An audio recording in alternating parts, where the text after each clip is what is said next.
взимам ви за един quick unboxing, защото малко трябва да излизам. Заключила съм се в стаята, за да мога да снимам това видео. И в момента на вратата ми се тропа. В дебат имаме хипер много неща. Почваме с това, което дори си нямам идея какво е, но стандартно за тему е смачка, но извинявам се, че дъщеря ми ревено се нервира, че не може да влезе в стаята. Така. Знаем аз колко обичам слънчеви очила и реших да си взема ето тези. Не знам колко може да се види, но са зелени. Не знам, изкефиха ме. Не ми кай, че рамката е златиста. Ей! Или май не е златиста. Не знам, не мога да преценя на тази светлина.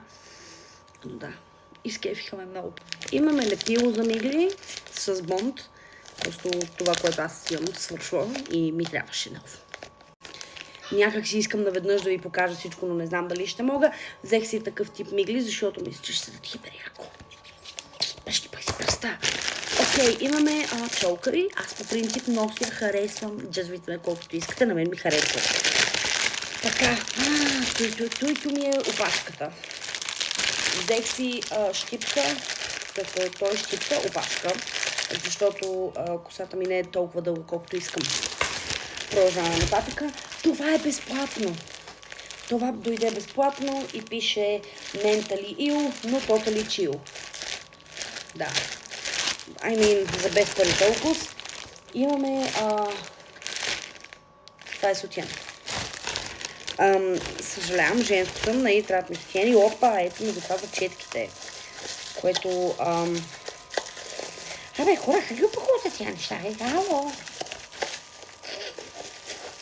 Опитвам се някак си да го снимам възможно най-бързо, защото аз не обичам да правя час-две. Ето. За четки, химикалки, за каквото решите. Но, да.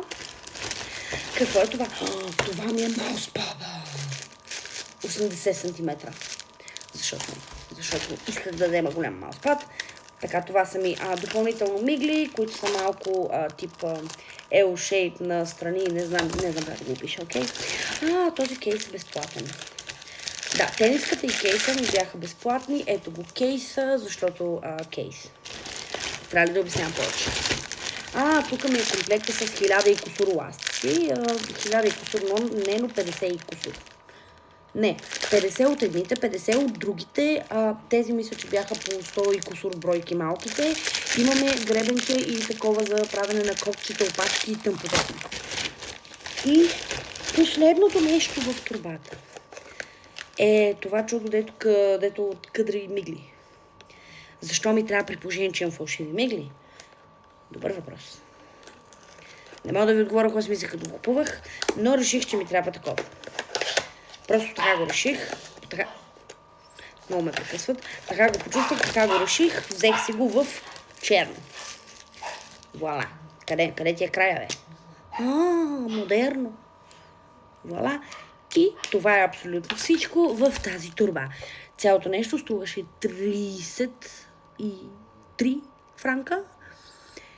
И безплатните неща, може би биха го направили 40, но само да ви кажа, да, 30 франка са, горе около 60 и кусур 70 лева, но ако нещо в България в Тему е 2 лева, тук е 2 франка.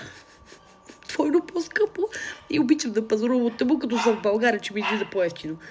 Ама да, това е от мен. Бай!